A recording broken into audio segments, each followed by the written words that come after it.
I just saw questions now. I was like, huh?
Why?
Okay, shall we start? All right, now, before we go on, any questions? No questions. Have you all kind of taken a look at the recording and all that? No. Are you referring to chapter 2? Huh? Are you referring to last week's lecture? Are you Are you referring to last week's lecture? Yeah. Yeah, what? Okay. So far, How was it? again, How was the recording? Does it correspond to my lecture? Not exactly, but the notes are exactly the same. Okay, then if you have no questions, let's continue. Brief recap. Now, so far, we have talked about periodic signal, right, where the spectrum can be derived using Fourier series. And this is a discrete frequency spectrum. And then, after that, we went on to chapter 4, where we talk about aperiodic signal. And to view the spectrum or derive the spectrum of aperiodic signal, we make use of the technique called Fourier transform. And this is a continuous frequency spectrum. Now, we mentioned that in order to apply the Fourier transform pair to equations, the signal must satisfy three irreducible conditions. The first two, well, we say that all engineering signals of interest will satisfy. The third condition is the absolutely integrable condition. That means, all right, the signal xt has to satisfy this integral or this condition. And you find that, okay, periodic signal do not satisfy this. So we claim that, alright, at this stage, we say that we cannot apply this Fourier transform equation, the two equations, to obtain the continuous frequency spectrum of a periodic signal. Okay, over here, what we're going to do is to show you that we can actually obtain the continuous frequency spectrum of a periodic signal without going through the Fourier transform pair equation. And this is done with the help of the Dirac delta impulse function. Okay? Any questions? Alright, so you know roughly what we are going to do. First of all, let's take a look at the impulse function. K delta t. Right, we have already defined what is delta t is a unit impulse. So if you put a k in front, that means it is an impulse function with a strength of capital K. And the plot of it is this. Alright, if you plot it, it will look like this in the time domain. Okay, now we apply the Fourier transform equation. Alright, or perform the Fourier transform on k delta t. So we integrate k delta t times the Fourier kernel, which is a complex exponential with a minus sign, and integrate.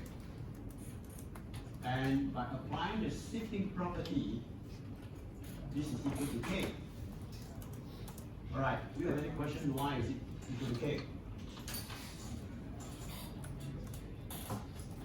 Right, now over here, we show you the shifting property. Right? So let me kind of check it over here, because I don't want you to have any doubt along the way. Now, first of all, recap. If you are given a signal xt, any signal, right? Continuous time signal, xt. If you multiply it with the impulse function, let's say over here, located at t equal to, let's say, what do you want? Tau? Or never mind, tau was at 2, so it's equal to capital T, right? So what is this impulse function? Let's say the strength is k. So this impulse function is k delta t minus capital T. Alright? Alright, now if you multiply the two, what do you get? You take a k delta t minus cap t times xt. What is the result? The result is that we multiply these two. Over here, this part of the impulse and this part of the impulse, they are all zero. So you will zero out whatever is here if you multiply. So you are left with the impulse. So the impulse of strength K multiplied with this function at this time instant t, where the value of the function is x capital T, what do you get? You get impulse located at T with the strength K x capital T. Correct? Alright, so this is K x capital T delta T minus capital T. Alright, now you integrate it from minus infinity to infinity dt. That means you integrate this impulse from minus infinity to infinity. What do you get? You get the area under the impulse, which gives you K x capital T. Right? Now, so you look at this. This is the cyclic property. You have used this delta function to sieve out the value of xt at time capital T. And the result is, right, the K is in the impulse, and this value is the value from the signal. Now compare this to this. What is your xt here?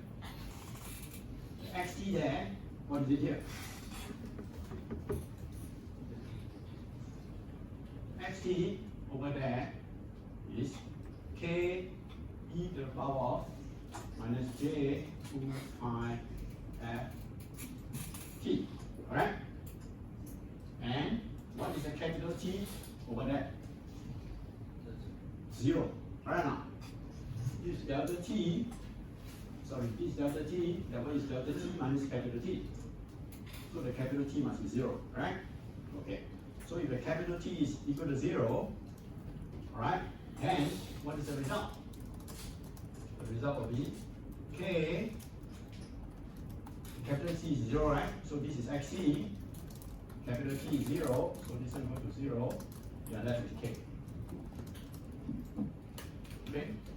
So this integral will give you a result K. So what it means is that the Fourier transform of an impulse of strength K located at time t equals 0 is equal to a constant in the frequency domain.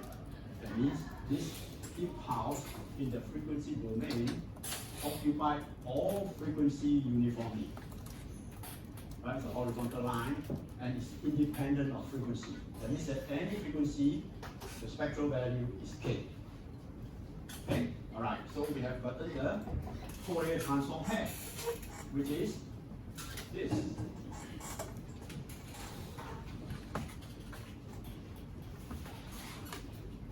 Delta T transform to 1. K delta T Fourier transform pair is K. Right? We derive this. Any questions?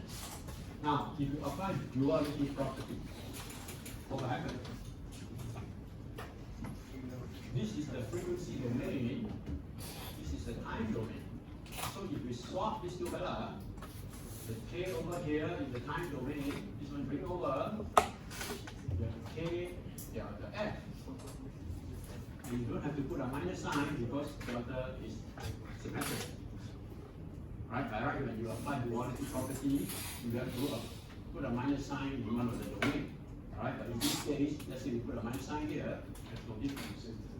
Okay, so now, if you have a DC signal, a constant K, let's say xt equal to K, if you apply Fourier transform to it, you get the spectrum. The spectrum is the impulse in the frequency domain of strength K. Now, this is the fundamental knowledge that you need to understand this section here. Alright? And we will use this to derive the Fourier transform of periodic signal in general. Okay, before we go on to the general case, let's take a look at this spectrum of these two signals. One of them is a step function, The other one is the signal function. Now both these signals, they are not Fourier transformable in the sense that they do not satisfy the original third condition, which means they are not absolutely integrable. If you try to integrate the ut or the signal t magnitude from minus infinity to infinity times, the result is infinity. Alright, so it's not absolutely integrable. So let's see how do we derive the Fourier transform of this. Right, now I have already explained previously, but I will show you again why is it that we cannot apply the Fourier transform equation. Supposing ut, right? We integrate ut e to the power minus j 2 pi t dt. This is the forward Fourier transform. Alright, now this ut is equal to 1 when t is greater than 0, and equal to 0 when t is less than 0. So we can rewrite this integral as integrate from 0 to infinity e to the power minus j 2 pi t dt. Right? Any questions? Okay, integrate it. E to the power minus j 2 pi ft to the power minus j 2 pi f 0 to infinity. Okay, when t equal to infinity, you have 1 over minus j 2 pi f. Then t substitute infinity into t e to the power minus infinity is 0. So 0 minus, sorry, wrong. Okay, you substitute infinity into it, you get e to the power minus j 2 pi f infinity. And substitute t equal to 0 in here, e to the power 0 is 1. Alright, now that's all that's as far as you can go. You don't know what is it? Because this doesn't work. This is a complex sinusoid. Right? And you don't know a sine wave at time t equal to infinity what the value will be. Alright? This is not equal to 0 because there's a j there. If there's no j, then it is going to 0. Right? Okay, so that's why we say that signal is not absolutely integrable. If you apply the Fourier transform equation to derive the spectrum, you will end up like that. And therefore, we say that, alright, as far as the Fourier transform equation is concerned, this signal is not Fourier transformable.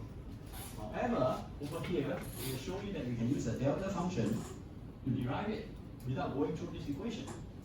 Right, let's take a look. ut, the unit step, can be written as an integration of a impulse, unit impulse.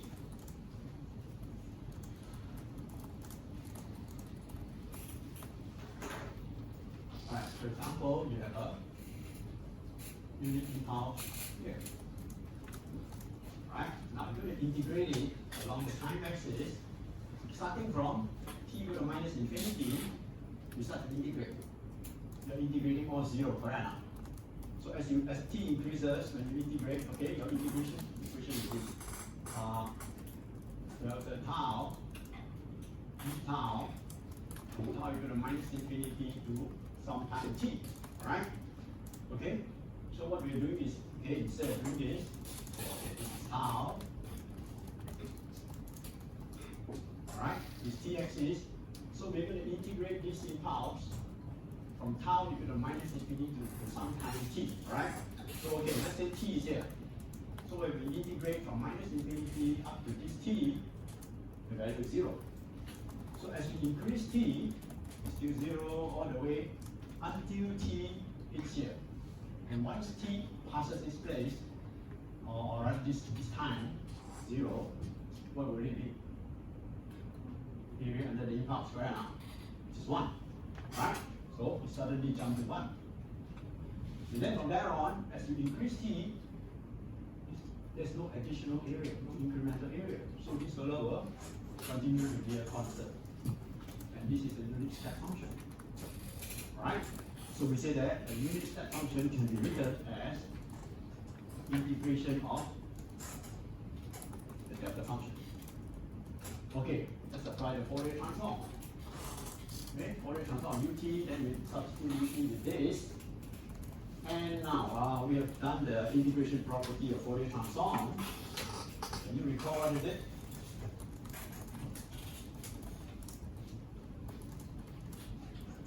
Right? xt Fourier transform give you xx. Fourier transform of integral x tau from minus infinity to t will give you what? 1 over j 2 pi f xf plus half x0 delta f. Okay, this is your notes. Alright, so we're going to apply this equation. Now this x tau here, right, over here is our delta tau. Okay, so this must be what? This is the Fourier transform of delta f, delta t, right? Which is equal to what?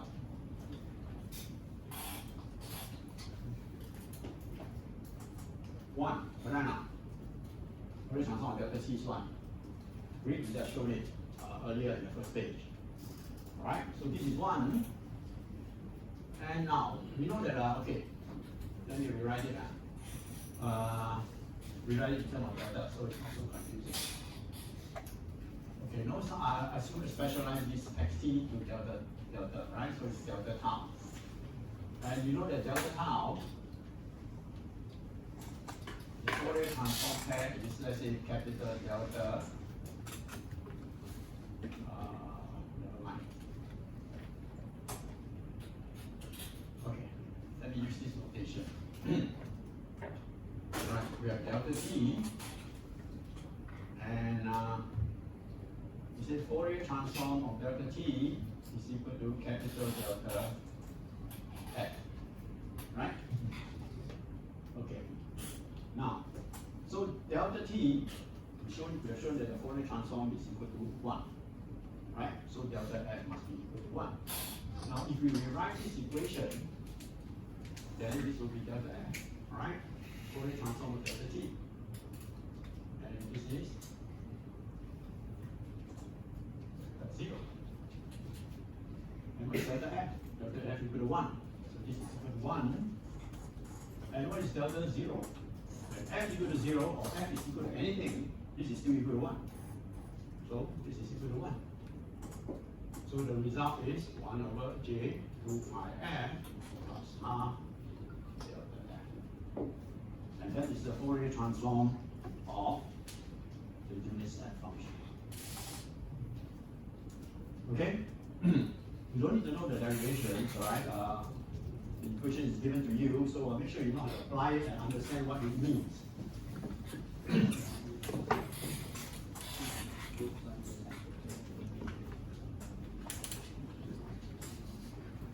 Okay, now, so we have kind of we have been making use of delta functions, right? To derive Fourier transform of these signals that are not absolutely integrable. Right? You can see the delta f over here. Alright, without the delta f, you cannot derive it. Now for the signal function, once you get the Fourier transform of the unit step, then signal function is quite easy because the signal function can be written in terms of the unit step. If you are given a unit step, or rather a step of height 2,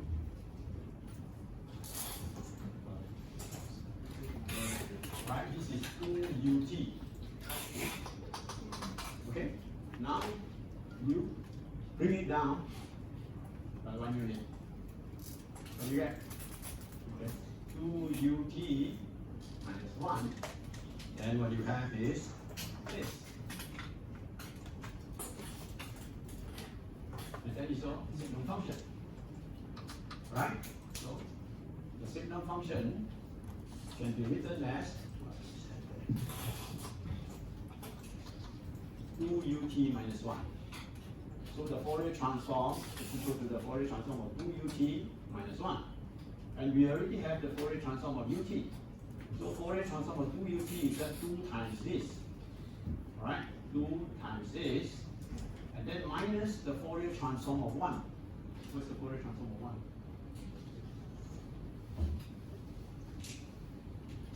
Fourier transform of k equal to 1 is equal to delta f, right now.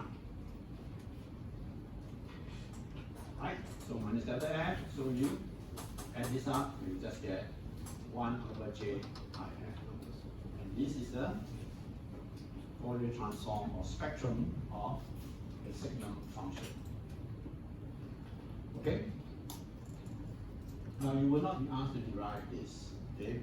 But I think these formulas are given in your Fourier transform table. Right? Make sure you know how to use them and know how to interpret the terms in there. Okay, now let's take a look at the Fourier transform of periodic signal. Previously, we talked about Fourier series of periodic signals. Fourier series is a discrete frequency spectrum. Now we want to take a look at a continuous frequency spectrum. Again, we are going to make use of this identity over here. Right? We have already shown this. Fourier transform of k delta t is k. Fourier transform of k is k delta f. And this third one, Fourier transform of k e to the power j 2 pi f naught t, is basically what? Frequency shifting property. Alright?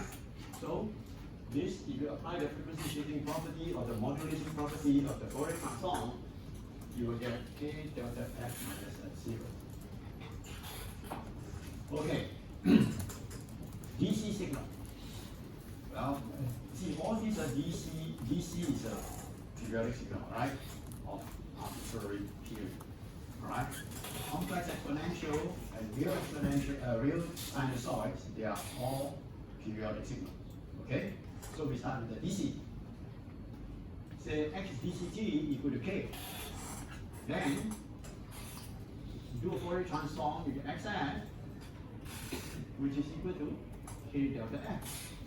Alright? So you plot it in the frequency domain, you will get an impulse located at f equal to 0 of strength k. And this is the spectrum of your DC signal of value k. Now go to complex exponential. X delta t equal to k e to the power j 2 pi f naught t. This is a complex sinusoid of amplitude k and frequency f naught. Right?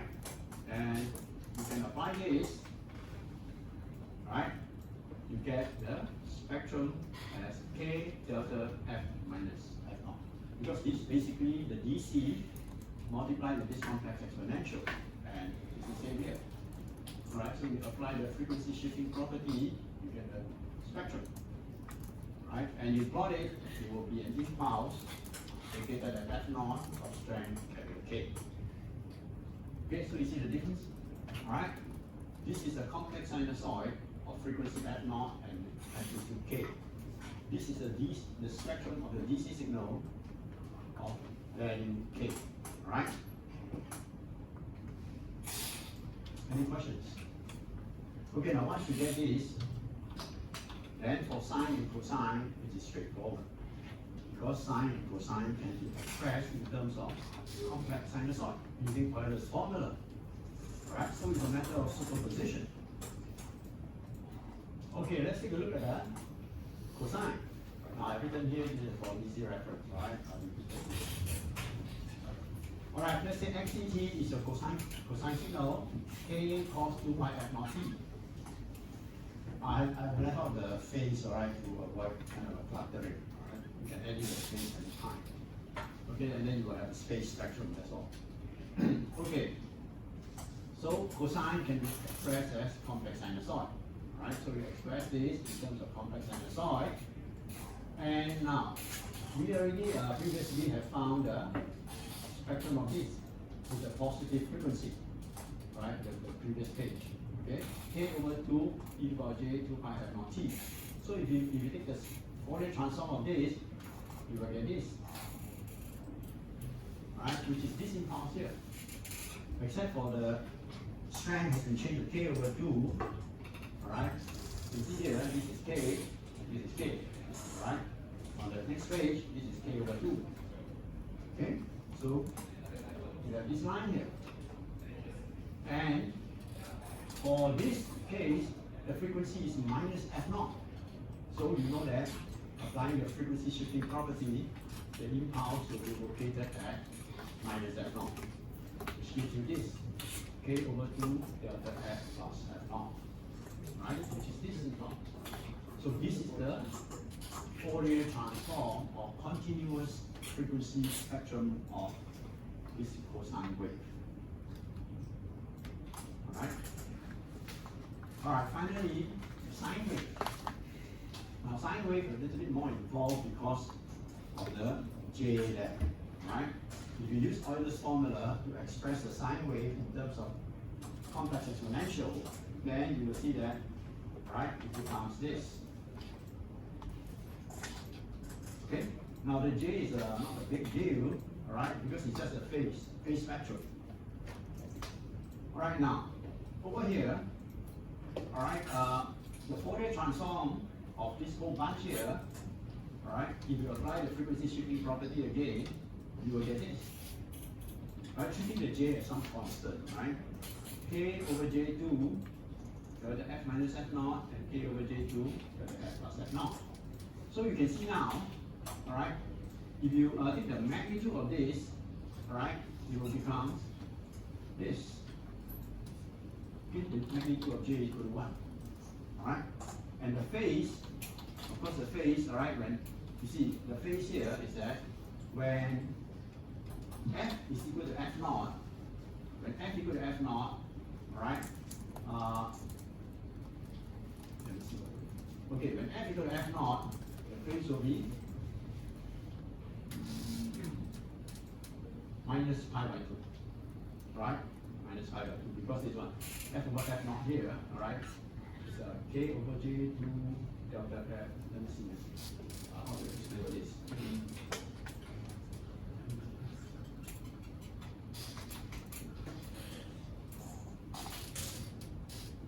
Okay. Now, at this frequency F equal to F0, that means over here, alright, the phase is 1 over J, alright? The phase is 1 over J, so it must be minus pi by 2. And at this frequency, F equal to minus F0, alright? The phase is minus 1 over J. Alright, minus 1 over J is equal to J, so it's 90 degrees, pi by 2. Alright? Okay, so the phase spectrum is over here, and the magnitude spectrum is over here.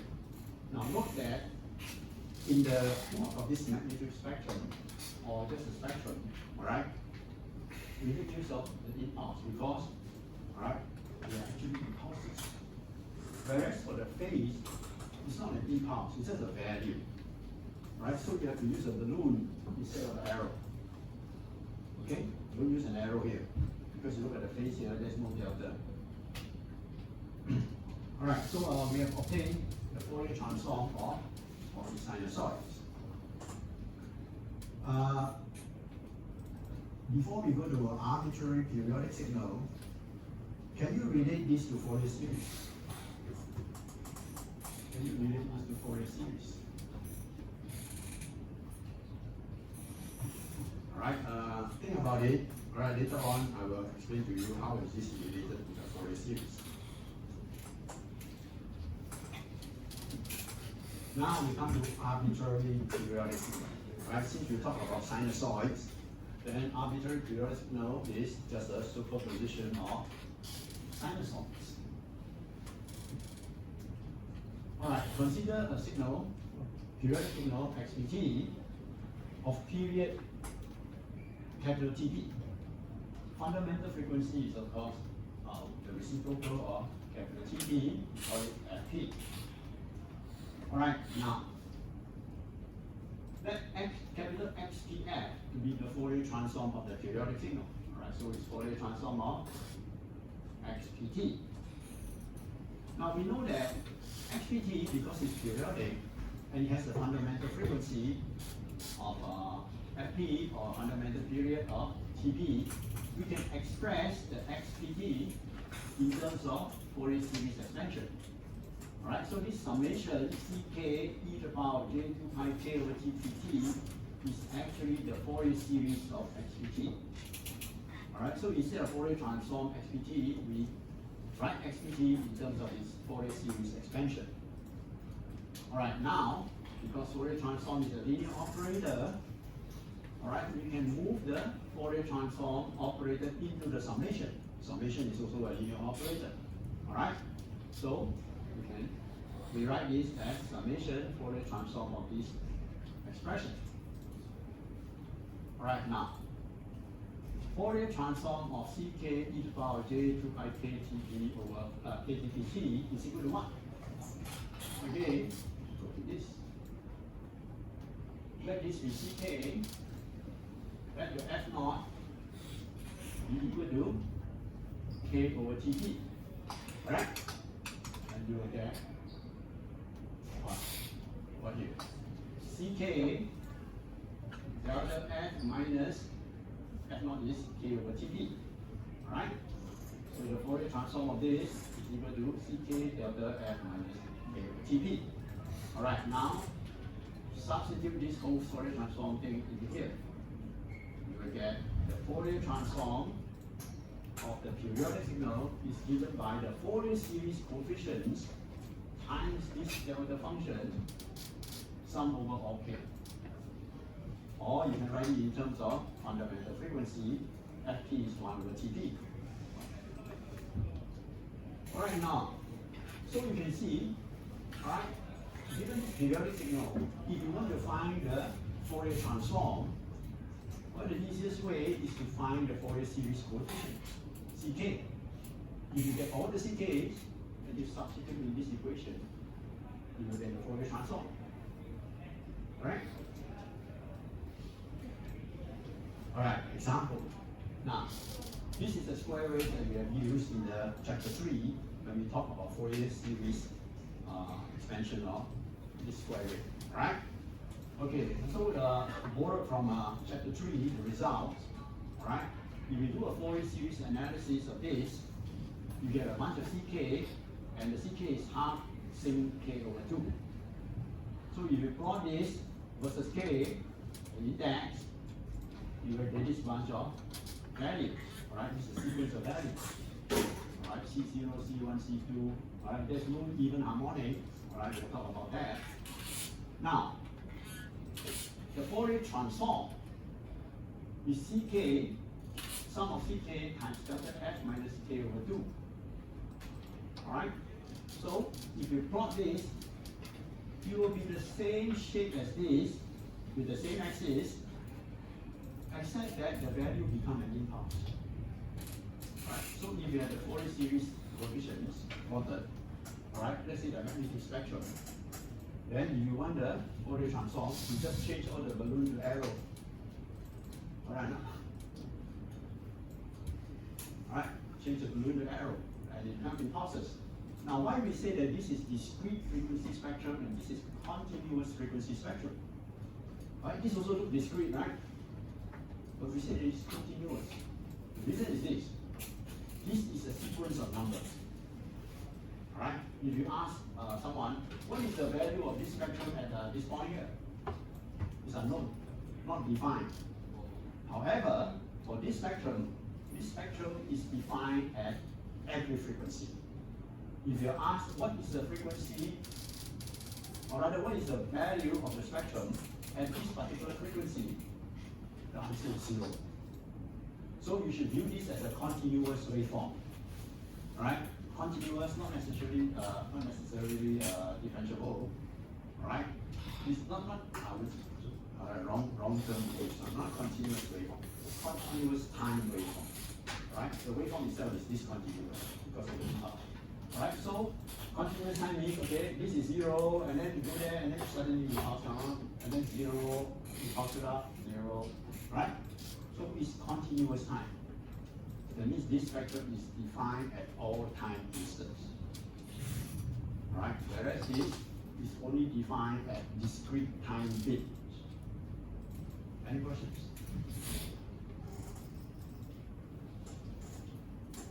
You're so quiet. Just be worried. you following?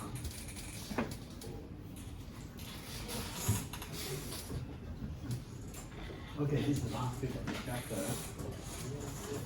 Now, this function is what we call sampling function. We will use this in chapter 6, right? Or sampling and reconstruction of signal. Now here, we have a train of impulses, or unit impulses, regularly spaced at some time interval, alright, lambda. Okay, so you can see that, okay, we call it a cone function because it looks like a cone. Alright, and we put a subscript lambda here to indicate that this cone function, the impulses are spaced at lambda second apart.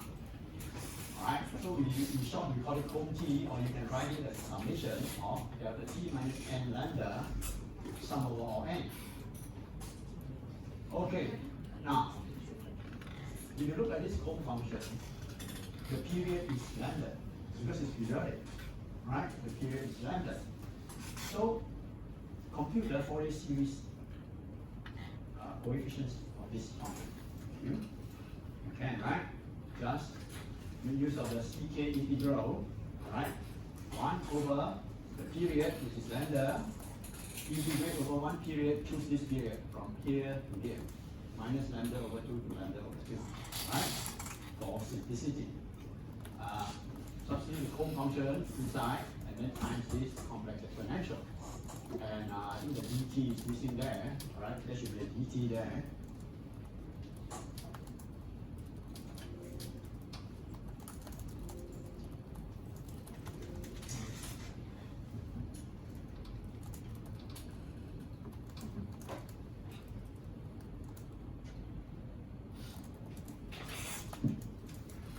Okay? Alright, now. Look at this cone function. But this interval here, this cone function is the entire function. But the interval is from here to here. So from here to here, there's only one impulse. Alright? So we can actually replace the cone function with delta t. This impulse is delta t. And if you integrate it, it becomes 1 over lambda. And you look at it, the ck is independent of k. So at every index k, the value is 1 over lambda. So if you plot it, you do like that. Right? It's a train of, or rather it's a sequence of constant values, 1 over lambda. And for the Fourier transform, alright, let's convert this to arrow. And alright, so that means substituting ck into this summation, you will get this train of impulses. Alright, now the difference between this and this are, first of all, the strength of this impulse is 1 in the time domain. Right? If you transform from here to here, the strength will become 1 over lambda. Lambda is the period. Right? Lambda is the period. And also, this spacing is lambda second. Whereas the spacing here is 1 over lambda hertz. Right? Remember, this is the frequency axis. Okay? So if you can remember that, then later on you go to chapter 6, you can read through it, right? This everything about chapter 6. Any questions? What's equal triangle symbol? Oh, define. This one? Yeah. Define. Cone T is defined as. Instead of equal, we say define. Alright? Any other questions? Alright, now take a 5 minutes break and we go to the next chapter. You will finish chapter 5, then I'll have a tutorial, right? Because tutorial 3 is a combination, right, of chapter 4 and 5. Okay? Take a break.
Okay, right now I'm going to show you a small demo, right, for the ball. Right, how spectrum of periodic signal and anti-periodic looks like. Alright, first of all, alright, this one is actually right, kind of a synthesized 4 sinusoid, right?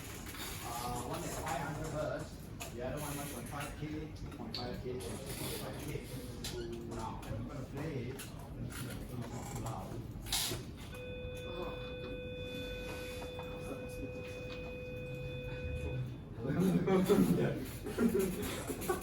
Okay, mosquito. Right, now you can see the spectral line. This is a waveform. Kind of wave. This is the frequency domain. Right, 1.5K spectral line, 1.5K, 2.5K. So this is right now. Of course, I do that. Fourier transform. Right, so this is on the spectrum. Okay, and this is the area under the big house is your Fourier coefficients. All right. Now, for aperiodic signal, I have a bit of a voice speech, right, or somebody reading out something.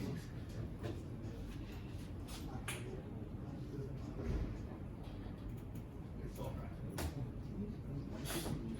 Sorry? Mike? We don't use Mike simply this. I don't know. It's so confusing. We have a specialist that's going to address the question. Can you see the spectrum? For 25 years in the world, businesses, consultants, companies around the world, splitting into parties and makers. Now, wireless friends started calling it the wireless wizard. His resume reads like a list of floating milestones in the cellular and paging industries, but his most rewarding work has been teaching thousands of students So now, the next one how wireless works. is musical graphic analogies. shows you that, right, yeah, spectral lines as well as smooth spectrum. Physicists and product designers are very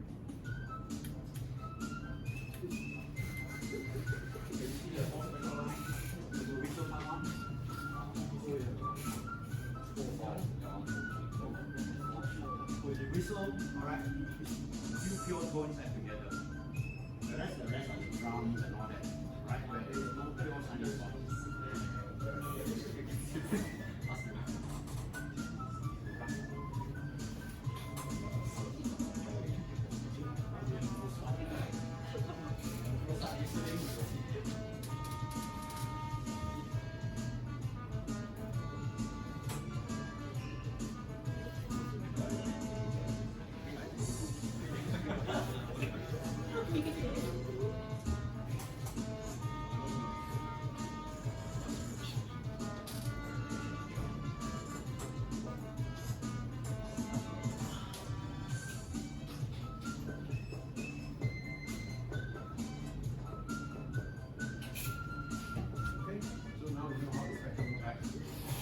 Why is it these the spectral lines and sometimes you don't have these, right? So it depends on whether there's any pure tones in there or not.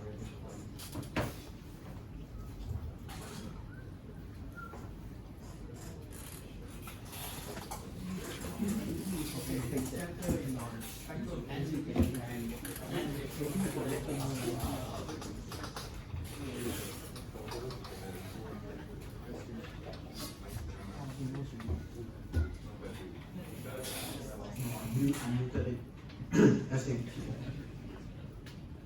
Okay, now we have talked about spectrum. Right? Now we will make use of the concept of spectrum to define two other quantities, which is usually used to measure band occupancy of a signal. Alright? Okay, one of them is the spectral density, The other one is called the bandwidth. We'll talk about spectral density first, right? And for spectral density, there are two types. Now remember that we have talked about power signal and energy signal. So for energy signal, we have energy spectral density. For power signal, we have power spectral density. Okay, let's start with energy spectral density first, right? In short, ESD, and this is also known as energy spectrum. All right, don't get confused between spectrum and energy spectrum, right? Spectrum is just a Fourier transform. Energy spectrum is derived from the spectrum itself, right? It's a modification of the spectrum. Okay, now,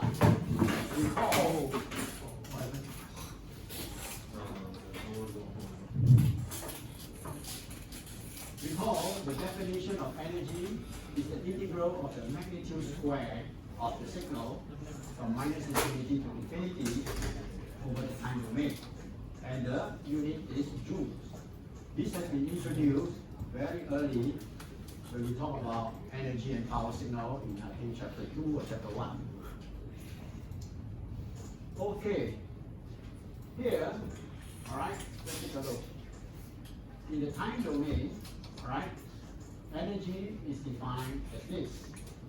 Okay, now we have a theorem called Rayleigh energy theorem, which states that the energy or the total energy of a signal can be computed from the time domain as well as the frequency domain. And the theorem is given here.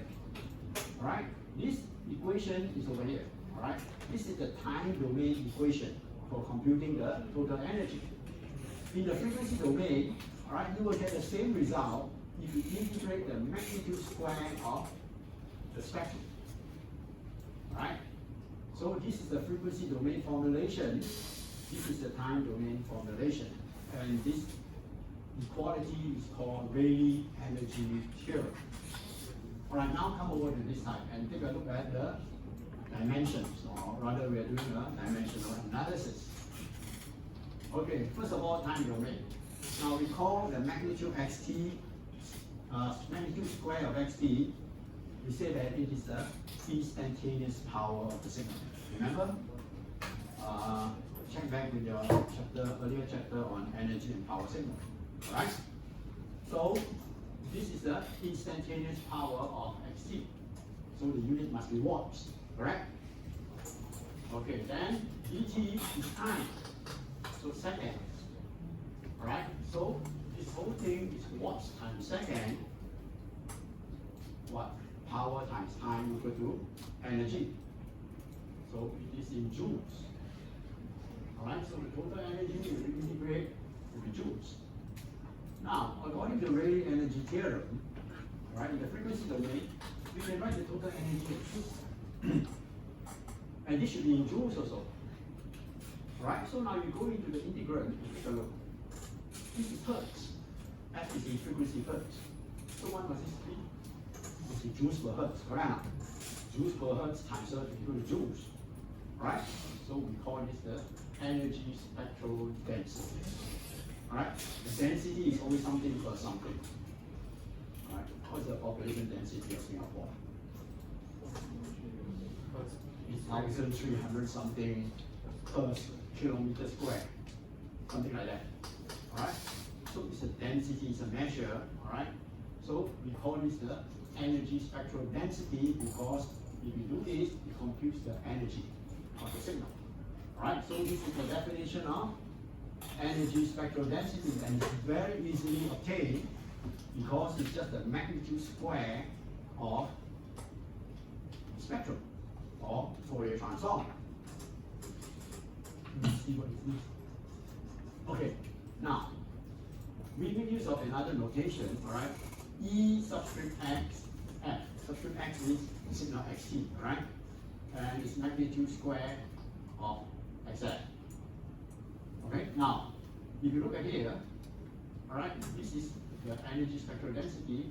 So the total energy is the area under the energy spectral density. Okay, can see that you just integrate energy spectral density dx. So this is nothing but the area under this curve. Okay?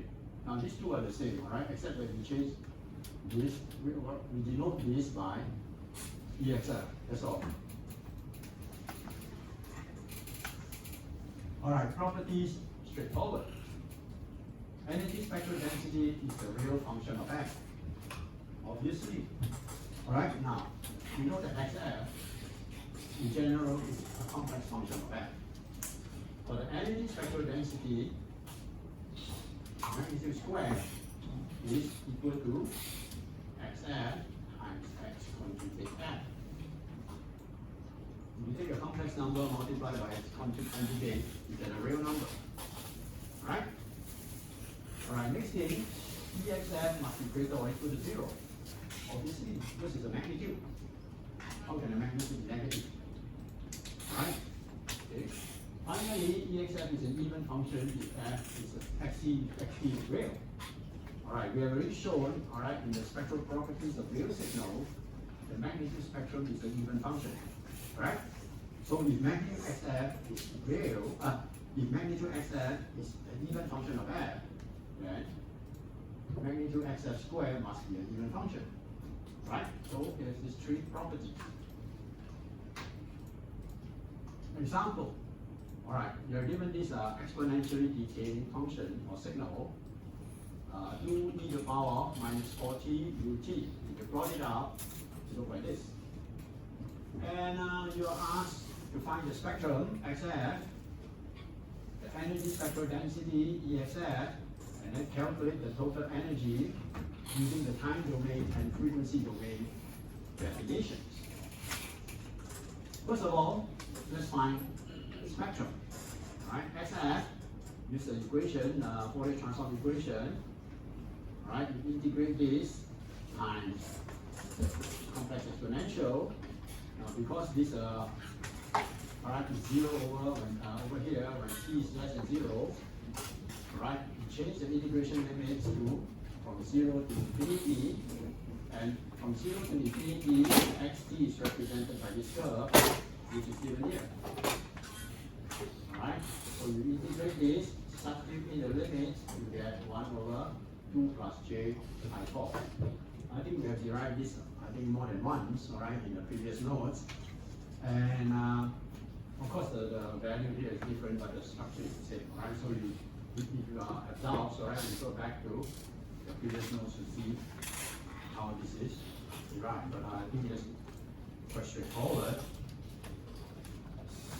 Okay, so EXF, energy spectral density, is the magnitude square of XF. So you take the magnitude square, you end up with 1 over 4 plus I squared X squared. Alright? Just go to XF and multiply it with your complex conjugate. You will get your result. Okay, now you want to calculate the total energy. First, using the time domain. Okay, so in the time domain, the total energy is given by this integral. Alright? Now the magnitude xt square is given here. Okay, you just square this square is good. Alright? 2 becomes 4. Alright, and then this curve will kind of slope down more rapidly. Okay, so it will become 4 e power minus at because it's squared. Integrate and then substitute the limit, you get half. Alright, so the total energy of the xt given to you is equal to half joules. Alright, now, this is the plot of the EXF, which I have calculated here. Let's try to find the total energy using the frequency domain formulation. Alright, so you integrate this or find the area under this. Alright, substitute in your EXF, which is this expression here. And now you take a look here, it's not straightforward to integrate this. You have to apply a change of variable. Alright, so you can apply a change of variable and integrate, alright, then you end up with the same result, half. Do you know how to apply change of variable? argument. I'll show you. Okay. Now, let me write it down.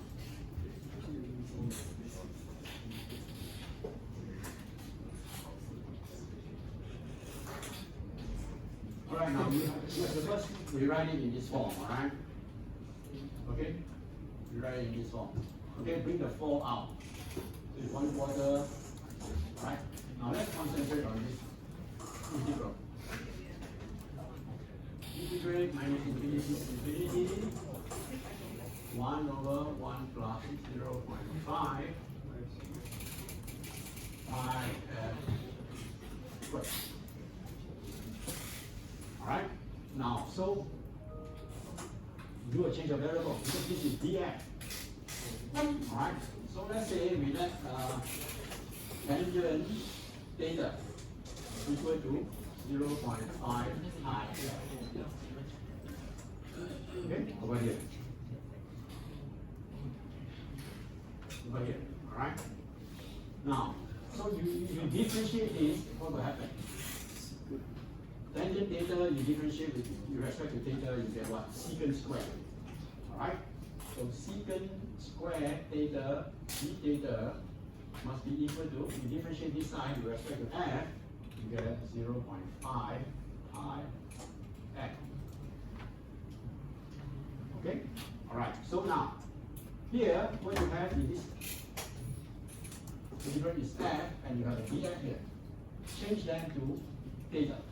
Alright, so you get integrate 1/1 plus tangent theta squared. Alright, because tangent theta is equal to this, so the whole square here, tangent squared.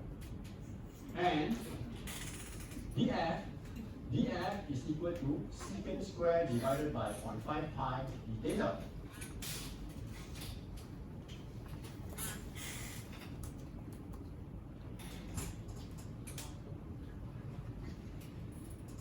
Right? Right? And now, the limits. Here, the upper limit is f equal to infinity. Alright? Now, here, if you substitute f equal to infinity, tangent theta equal to infinity, correct now? So theta must be 90 degrees. So your upper limit is pi by 2. Here, f is minus infinity. So, minus pi by 2. And here, 1 plus tangent square is secant square theta. So this cancel. You end up with integrate minus pi by 2 over pi by 2 here. And 0.5 pi you can bring out.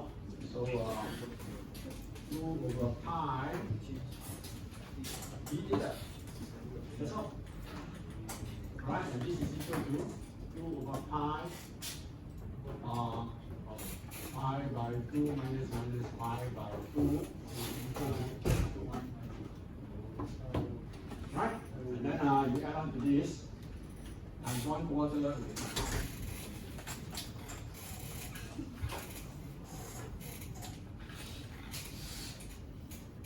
Okay? Alright, so you can see, alright, for this example, it is easier to compute energy from the time domain compared to the frequency domain.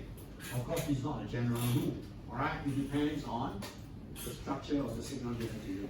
Sometimes it's easier one way, and another time it's easier in the other way, alright? So you have to determine which is easier to apply. Any questions? Is this like substitution integration? Huh? Is this like substitution integration? Yeah, it's called change of variable. Is this called, do we need to weigh integration by parts? Weighing on section, is it? You should know, right? Yes. So far, I don't think there's any integration by parts. You go and check back the past year's questions.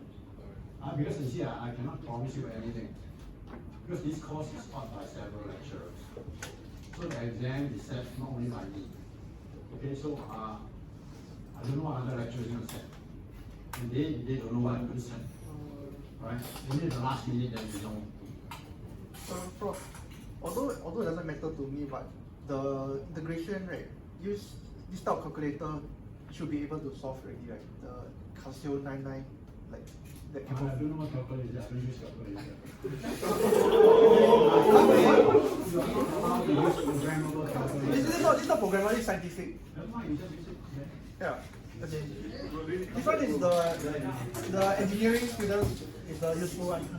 It doesn't matter. You rely so much on calculator, that's your problem. Alright, but as an engineer, I think you should know all this.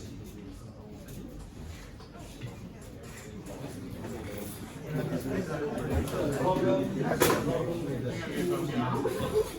Oh, for ESP, calculator. your graphic. Graphic calculator. I can tell you, this EE course, not many students know how to plot.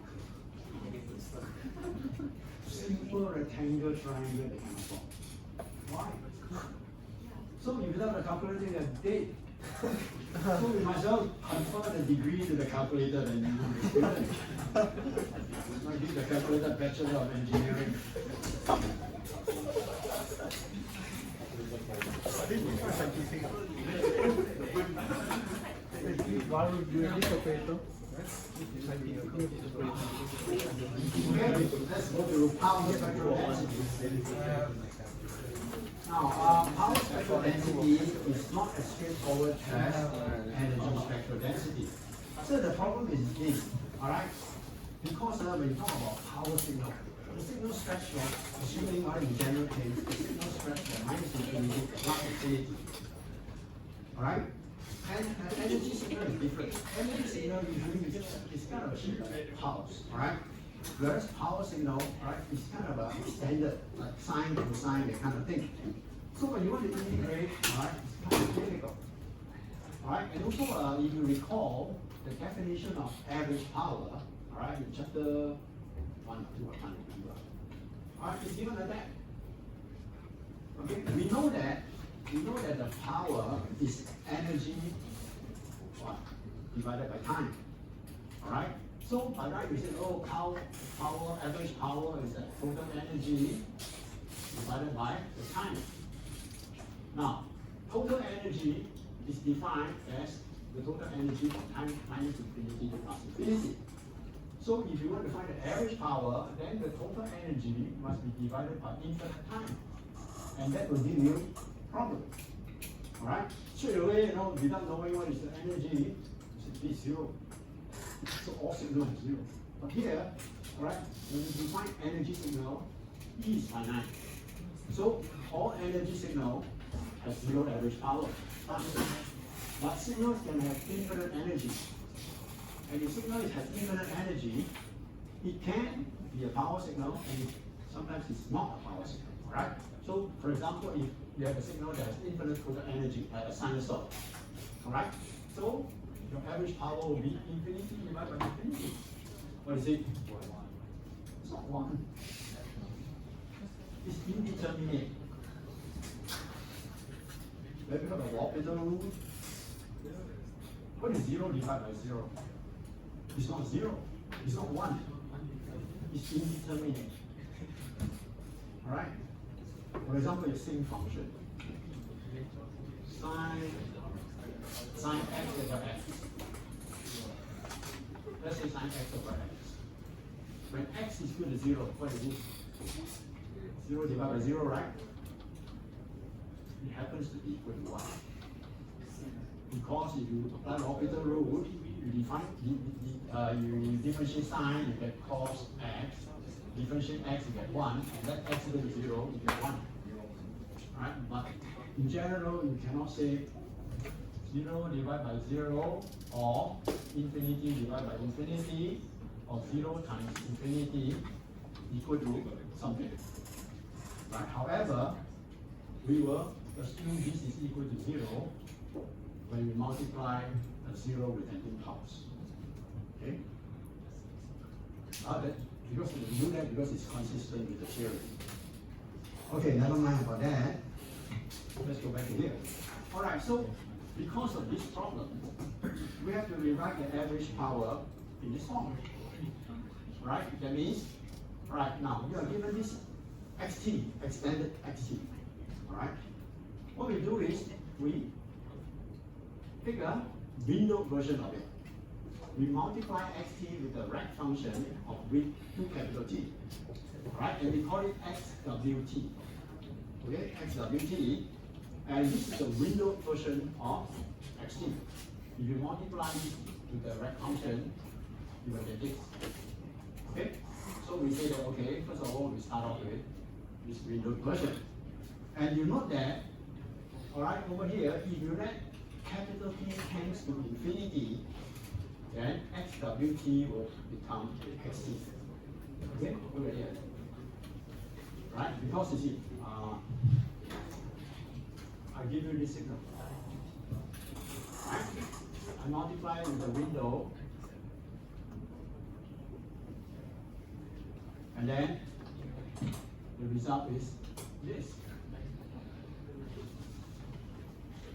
Now, if I let capital T tend get larger and larger, then I will encompass more and more of this, right? And when capital T tends to infinity, then this part will tend to this. Alright? You will kind of cover the entire signal.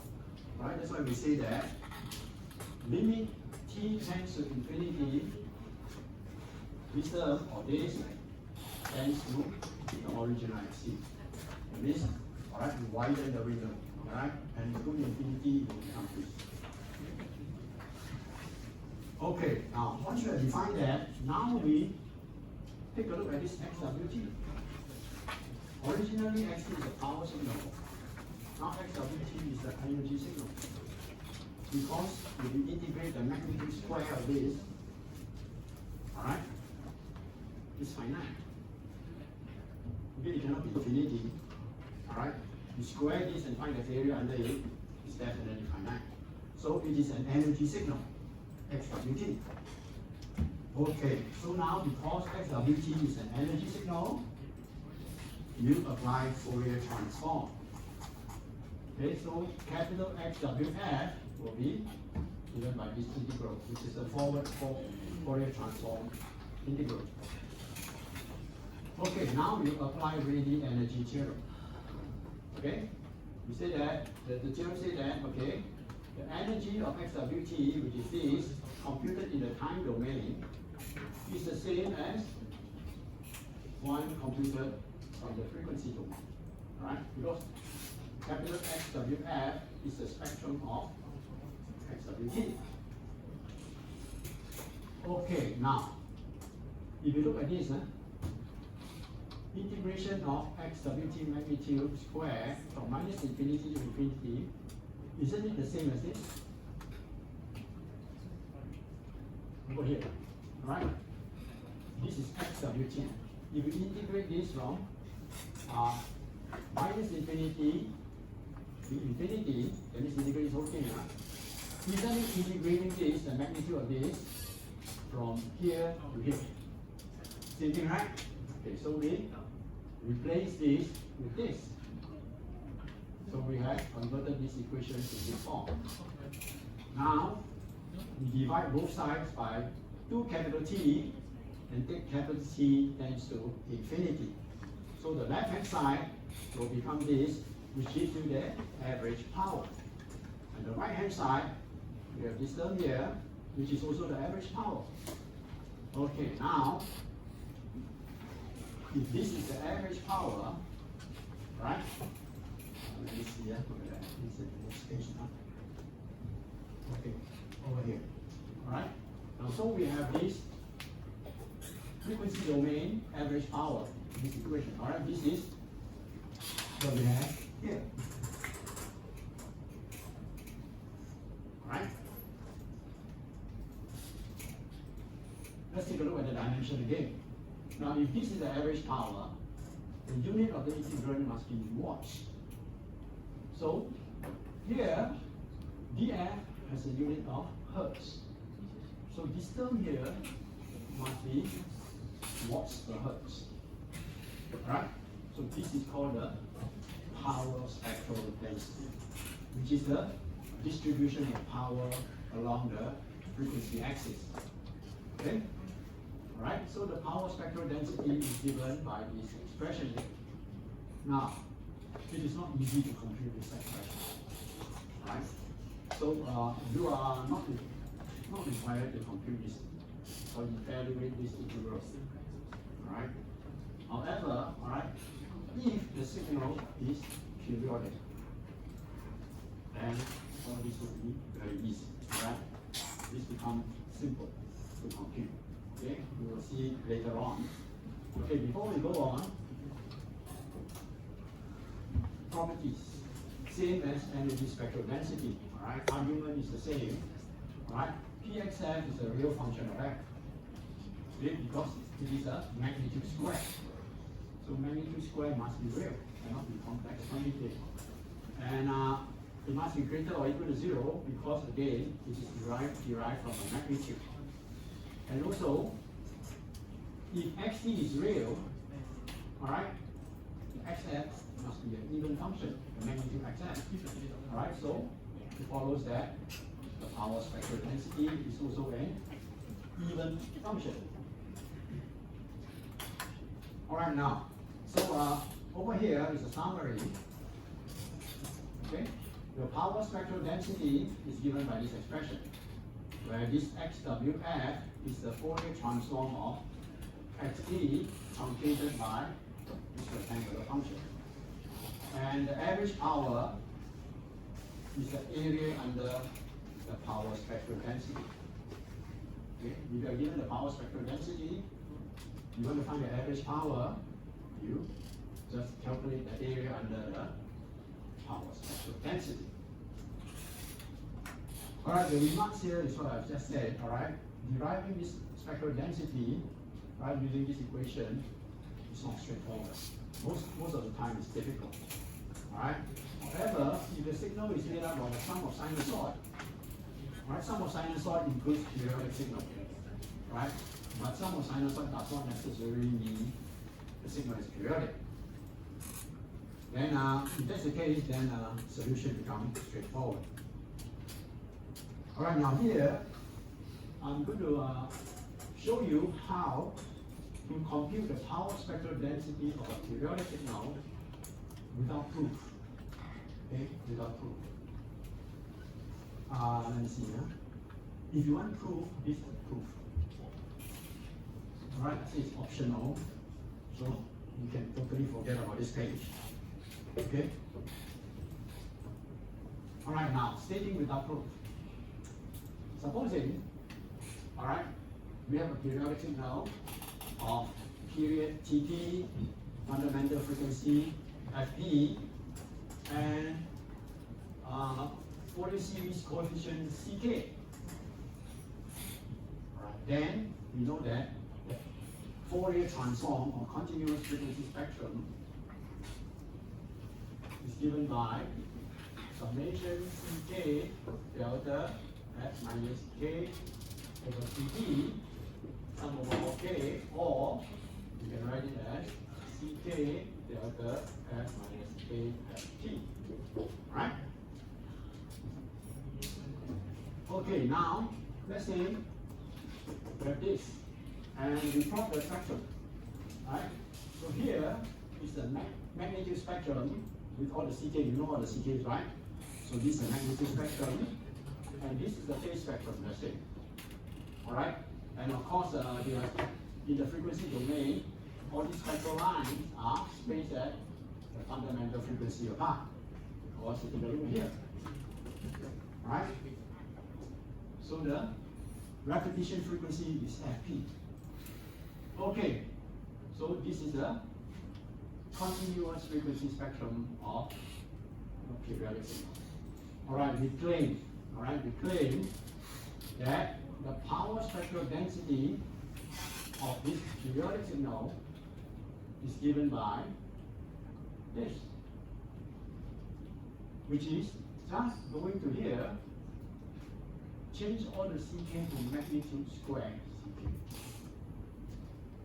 Alright, so graphically, go to the magnitude spectrum, and square all this value. And that will be the power spectral density of your periodic signal. Alright?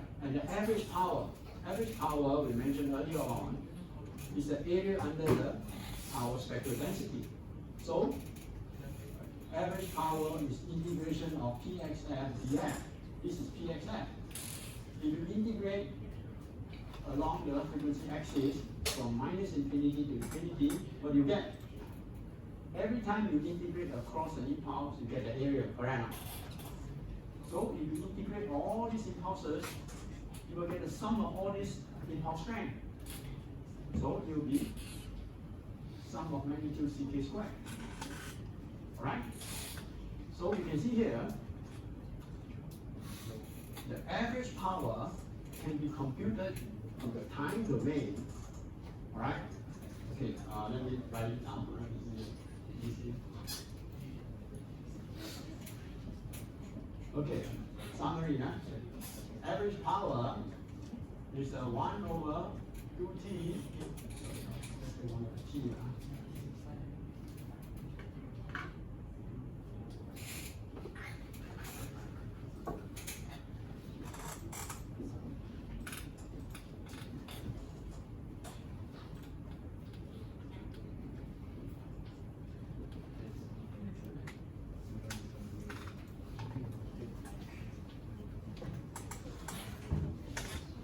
Okay, this is the average power of a signal, given signal, right? Any signal.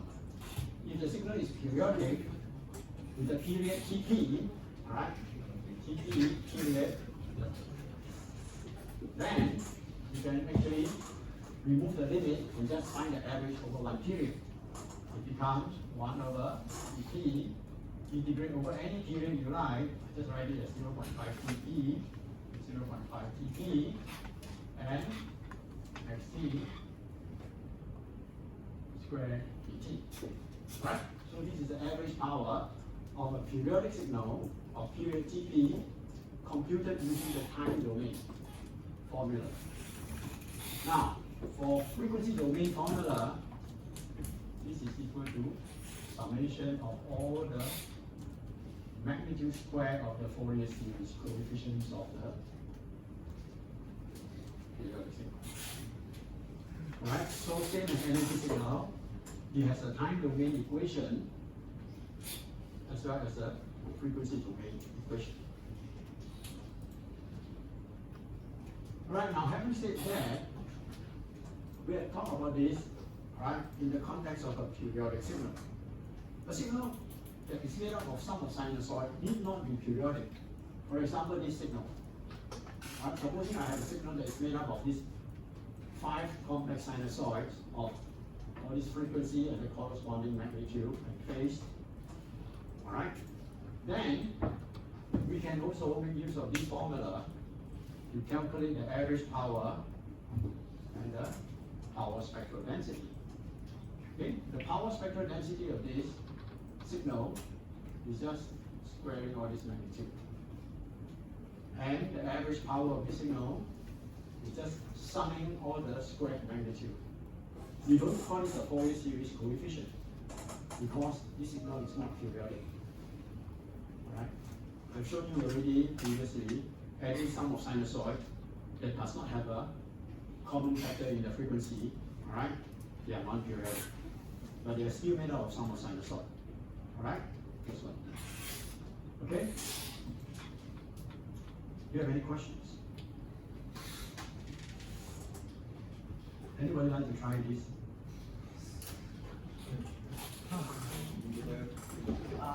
Okay, let's finish this example then we go on. Then the next lecture we talk about bandwidth and finish up this chapter. Okay, now here we are given this periodic signal 2 plus 4 exponential then plus 6 cosine. Find the spectrum XF and power spectral density PXF. Please calculate the average power. Okay. Now, since this signal is given in the form of a sum of sinusoid, and we are told that it's periodic, so we don't have to prove it anymore. Right? First of all, find out what is the fundamental frequency. Alright, now you can express it in terms of complex sinusoids. Alright, first, to find the fundamental frequency, you need not do that, but we will have to do this alright later on, so we might as well do it. Alright, xt, alright, you have 2 plus this complex exponential. Let me see here, 2 plus this complex exponential, then this cosine, you can use Euler's formula to convert it to this complex exponential plus this complex exponential. Alright? And the common factor, you see here, what are the frequencies? The frequencies are 8 and 4 hertz. Alright? It's repeated here, so we take magnitude 8, so you can disregard this. Highest common factor is 4 hertz. So you know that the period of this signal is 4 hertz. Sorry, the fundamental frequency of this signal is 4 hertz. Alright, then you compare with this Fourier series expansion. Alright, sum of ck e power j 2 pi. Right? This is a fundamental frequency. KFPT, right? It's FP, right? 4 hertz. Okay, so you compare term by term, right? Compare terms that have the same frequency, and you should be able to derive all these Fourier series coefficients. Now, I go through this very fast because we have done this several times and also in the tutorial. Okay? Alright, now, so you have found the CKs. You can see that there are only 4 non-zero CKs. The rest of the CKs are all zeros. Okay, so it's quite easy to find the spectrum from the frequency domain, alright, and the power of the frequency domain. First of all, alright, you know the CK, so the spectrum is given by this expression. Sum of CK delta F minus 4K. 4 is the fundamental frequency FP, right? Okay, so you just substitute the CK into this summation, you will get these 4 terms. So the spectrum consists of 4 impulses, alright? One of them located at F equal to minus 8 hertz with a strength of 3. This impulse is located at 0 hertz with a strength of 2. This one located at 4 hertz, strength of 4, and this located at 8 hertz, strength of 3. Alright? So this is a spectrum of your given signal. Now the power spectral density, alright, straightforward. Go to the CK, take this, go to this for the CK magnitude squared. Alright? So 3 times 3, 9. 2 times 2, 4. 4 times 4, 16. 3 times 3, 9. This is your power spectral density. And the average power, just sum up all these coefficients. Magnitude CK squared, right? So 9 plus 4 plus 16 plus 9. Right? This is a. Any questions? Right? Now the theory, underlying theory might be kind of I think confusing, but if you know how to apply it, it's quite straightforward. Applications. Okay? Okay, I've given you this, go back and try yourself. Note that this signal is non-trivial. Can you give me the answer? What answer? For that example. You need the answer. I do really got that. I don't know the answer correct. Okay, I can tell you off the head. Average power of this is 2 squared plus 6 squared divided by 2 plus 2 squared divided by 2. Okay, now, I don't know whether you realize if you have learned this, I think in your undergraduate or first year or whatever, or in your O level, A level, about sinusoid average power. Now, we have done an AC circuit analysis. You know what is mean square value? Very good. I give you a cos 2 pi and cos t, or you can make it a little more complicated. Of course, I can reach it around the mark.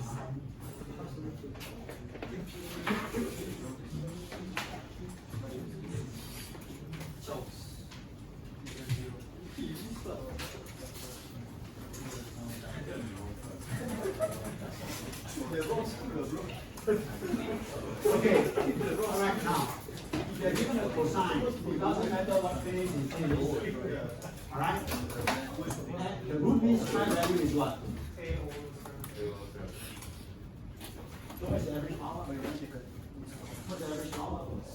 Square of the root mean square. It's square over 2. Alright? So So you are given a cosine, regardless of the frequency and the phase, you just look at the amplitude. If you want the average power, you square it by 2. That's the average power. The same goes for the sine.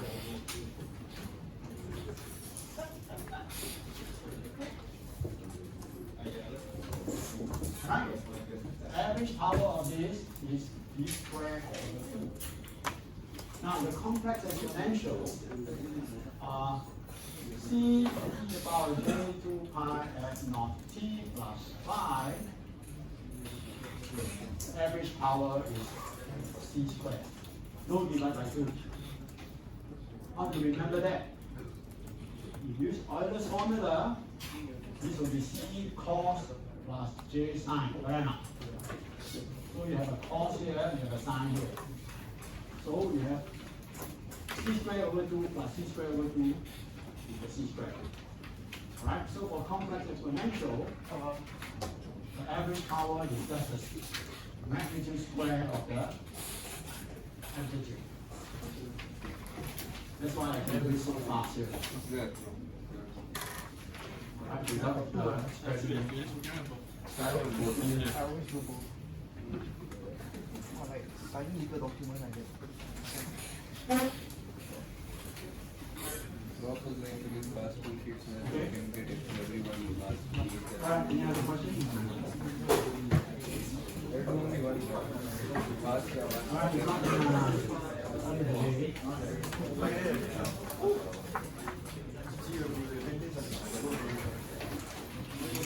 and the next tutorial is on chapter 4 and 5. So if I schedule the tutorial on Monday, will you be able to make it? Do you have enough time to prepare for it? Because the tutorial will cover this part also.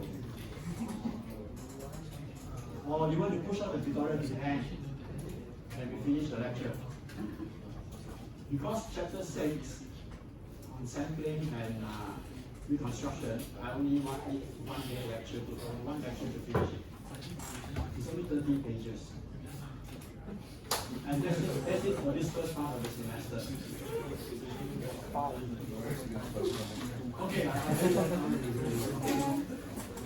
Monday we will finish this and continue with chapter 6. Right? Then after that we will do